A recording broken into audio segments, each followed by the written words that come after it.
food, leaves, is abundant, yet nutritionally poor and difficult to digest.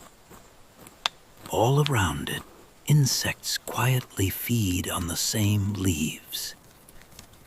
Its multi-chambered stomach hosts symbiotic microbes that ferment this fibrous diet over several days, extracting what little energy it provides with remarkable efficiency. This slow metabolism defines its entire way of life, from reduced movement to long periods of rest. Even the rare descent to the forest floor, often to defecate, exposes it to significant risk from predators. Yet what appears to be vulnerability is also a form of protection.